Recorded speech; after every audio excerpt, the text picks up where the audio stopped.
Tu lis, tu étudies, tu regardes quelque chose, tu regardes un documentaire. T'as beau faire tout ça, et en fait, t'oublies constamment ce que tu viens de voir, ce que tu viens de consommer, ce que tu viens de lire. Frustrant, hein. Souvent, on me pose la question, que ce soit dans certains podcasts que j'ai fait ou dans certains lives que j'ai pu faire, on me pose souvent la question, comment on améliore concrètement sa mémoire? Et souvent, j'ai tendance à répondre qu'il faut utiliser des techniques de mémorisation, j'ai tendance à les partager dans mes vidéos YouTube, sur Instagram ou autres, mais que faire quand on n'a pas le temps de se lancer là-dedans et qu'on n'a pas envie de commencer à s'entraîner pour travailler sa mémoire avec des techniques de mémorisation? Comment on peut mémoriser ce qu'on apprend, ce qu'on lit, ce qu'on étudie, sans passer par des techniques de mémorisation, juste avec de bonnes habitudes et mieux mémoriser ce qu'on consomme? C'est le sujet de cette vidéo aujourd'hui. Je vais te donner 7 techniques à appliquer directement quand tu consommes quelque chose et que tu veux mieux le mémoriser et qui va te donner des résultats instantanés sans passer par des techniques de mémoire. Ces 7 conseils sont tous ultra importants et essentiels à mettre en place, donc je te conseille vraiment d'assister à tous les conseils et de bien les assimiler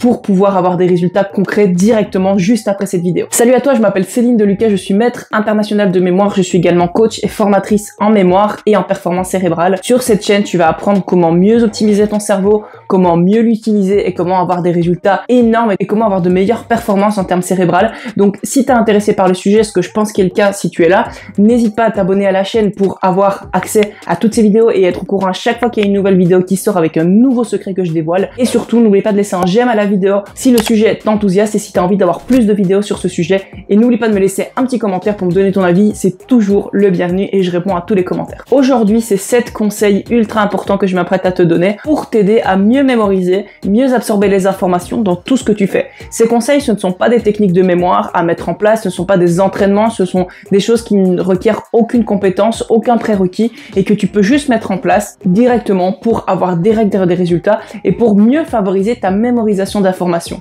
Le premier conseil que je vais te donner, c'est de faire des liens. Faire des liens, dans un premier temps, c'est faire des liens avec des choses que tu connais déjà.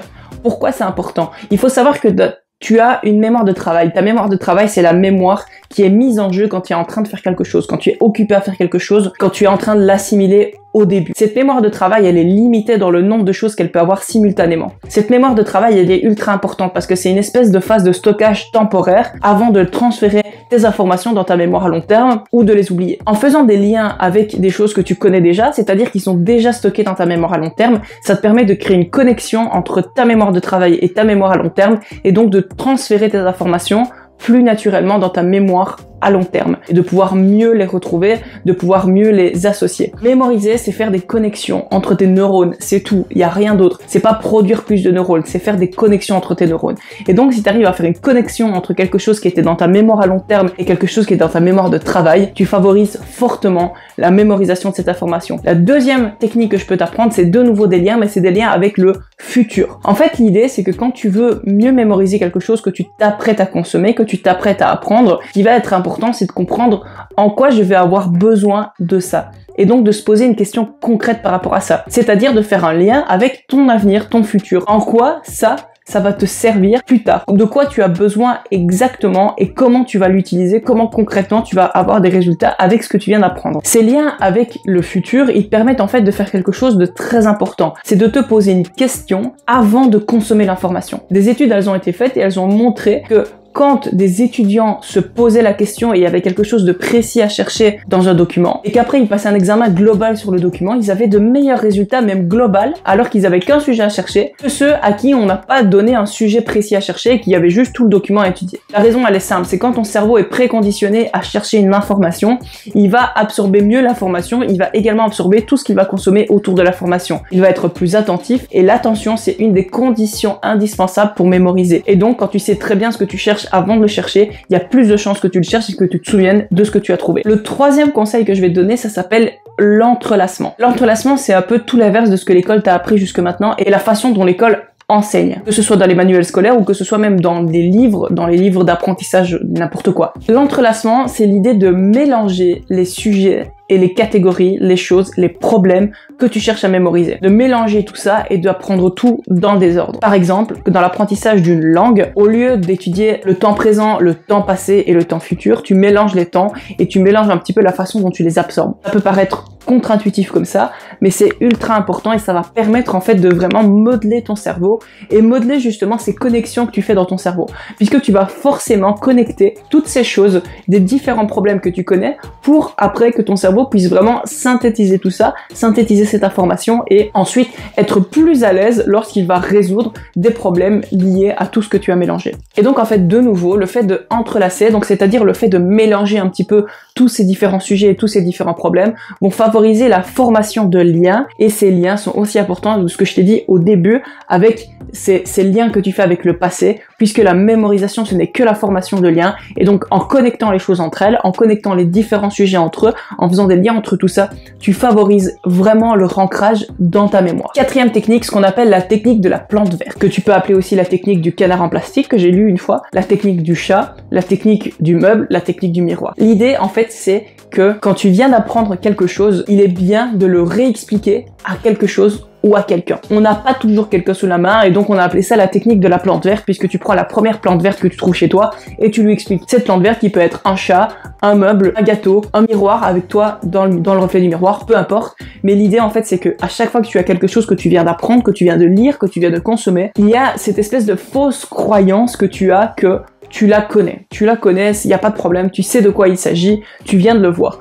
Mais si tu dois toi-même le réexpliquer, le réélaborer, tu vas voir qu'en fait c'est beaucoup plus compliqué que ce que tu pensais et que tu as plus de difficultés, la chose est un peu plus floue dans ta tête que ce que tu pensais. Et faire cet effort d'élaborer, de réélaborer on va dire, ce problème ou ce que tu viens d'apprendre, ces informations, de les reformuler avec tes propres mots et de les réexpliquer à quelqu'un comme si tu maîtrisais le sujet, ça va vraiment moduler ton cerveau, moduler l'information dans ton esprit et lui permettre de l'ancrer plus précisément dans ton esprit. Cette technique-là, elle est ultra puissante et je te conseille vraiment de la faire à chaque fois, de faire cet effort, de réexpliquer ce que tu viens d'apprendre, réexpliquer ce que tu viens de consommer, la première chose que tu vois, comme si tu étais face à quelqu'un qui ne connaissait rien sur le sujet et que toi tu lui expliquais tout de zéro. La prochaine technique, c'est plutôt des habitudes de travail à avoir, prendre l'habitude de diviser son travail en courtes sessions. Pourquoi diviser son travail en courtes sessions est bon pour ta mémoire? Tu mémorises plus facilement ce que tu as vu au début et ce que tu as vu à la fin. Ce qui s'est passé au milieu va moins attirer ton attention et en tout cas va moins rester gravé dans ton esprit que le premier contact et le dernier contact que tu as eu. Quand tu divises ton travail en courtes sessions, chaque session de travail que tu fais, chaque session d'apprentissage, d'études que tu fais, tu as un début et une fin.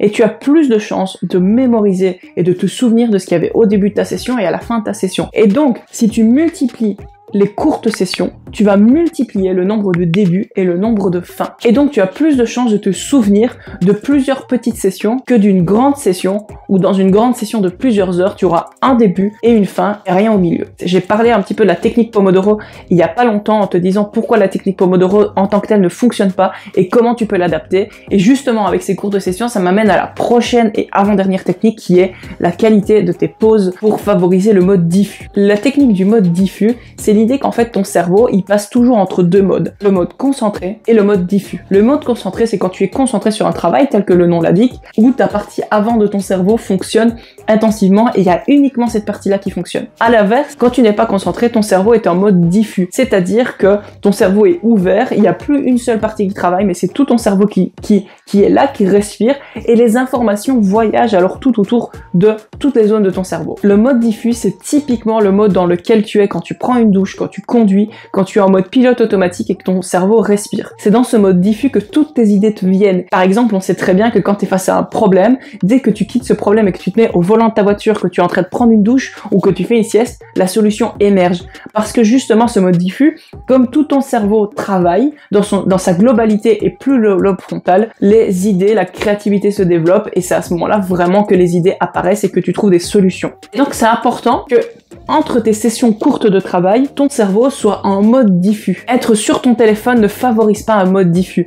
Scroller sur les réseaux sociaux ne stimule pas un mode diffus. Lire ne stimule pas toujours un mode diffus non plus. Stimuler un mode diffus, c'est vraiment utiliser des choses qui te permettent toi de t'évader. Donc à toi de savoir ce qui te permet à toi de t'évader, que ce soit d'aller marcher 10 minutes, que ce soit de prendre une douche, que ce soit de faire une micro-sieste, mais n'importe quoi qui te permet vraiment de pouvoir libérer ton cerveau et de pouvoir le reposer. Et ça, c'est important parce que ce mode diffus, il permet vraiment de consolider les informations que tu viens d'assimiler. Tandis que si tu restes dans un mode concentré, par exemple avec ton téléphone, sur les réseaux sociaux, tu ne vas pas permettre de consolider ce que tu viens d'apprendre et donc ta session juste avant ne sera pas consolidé, ne sera pas assimilé et ne servira donc à rien. Si tu favorises un mode diffus juste après, là tu vas vraiment pouvoir consolider les informations de façon plus efficace et plus qualitative. Et enfin, je te donne le dernier conseil qui est sûrement le plus important pour moi des 7, c'est le conseil du rappel actif. Le problème, c'est que quand un étudiant apprend quelque chose ou quand quelqu'un apprend quelque chose, il le fait souvent en mode passif. Tu consommes l'information, tu lis ton livre, tu regardes ce que tu regardais, tu regardes ta formation, et puis c'est tout. Tu révises, tu notes tout, tu as tes notes, tu essayes de te rappeler à partir de tes notes et ça s'arrête là. Il y a quelque chose d'important qui s'appelle le rappel actif. Le rappel actif, c'est sûrement l'un des meilleurs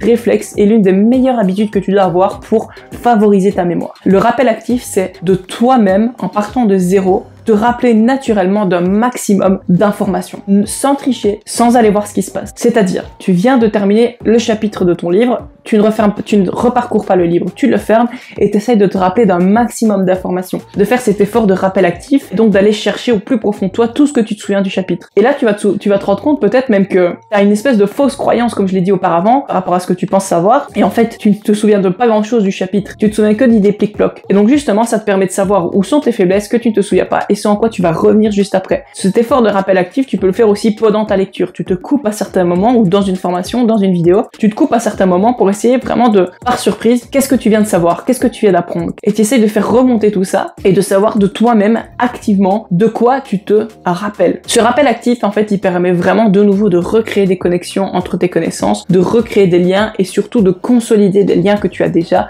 ce qui te permet réellement d'avoir des résultats et d'enfoncer tout ça. Les rappels actifs, l'essentiel, c'est de ne pas aller voir avant d'avoir fini ton rappel la réponse. Donc d'abord, tu t'assures d'éviter tout ce que tu savais sur le sujet avant d'aller vérifier si tu avais tout mis et si tu avais raison. Donc ça, c'est vraiment super important. Et tu vas voir qu'en faisant cet exercice, même si au début, tu ne te souviens que d'un dixième de ce qui était dans le cours, et ben quand tu vas petit à petit retourner dans le cours et refaire cet exercice de rappel actif, tu vas très vite te rendre compte que ça va consolider réellement et de façon très efficace tes informations. Voilà, c'était mes 7 conseils pour mieux mémoriser sans technique de mémorisation. Tu vois, ce sont des choses que tu peux mettre en place directement. C'est pas compliqué, c'est très facile à mettre en place, mais ce sont des bonnes habitudes à mettre en place, des bonnes choses à mettre en place quand tu étudies, quand tu mémorises, quand tu apprends quelque chose pour faciliter l'absorption d'informations, sans avoir à réviser les choses 10 fois de suite, sans avoir à utiliser des techniques, sans avoir à t'entraîner à utiliser ta mémoire, sans avoir à faire tout ça, à mettre directement en place. Si la vidéo t'a plu et si le sujet t'a plu, laisse-moi un petit j'aime ici en dessous pour me le dire et un petit commentaire pour me parler un peu de ton expérience ou pour me donner peut-être des suggestions de vidéos ou simplement pour me donner ton avis sur cette vidéo. Et surtout, abonne-toi à la chaîne si ça t'a plu et si tu veux en savoir plus sur le sujet parce qu'il y a encore plein de choses énormes qui arrivent et toi et moi, on va vraiment booster ton cerveau et le faire passer au niveau supérieur. Je te remercie d'avoir assisté à cette vidéo. On se retrouve très très vite. Ciao!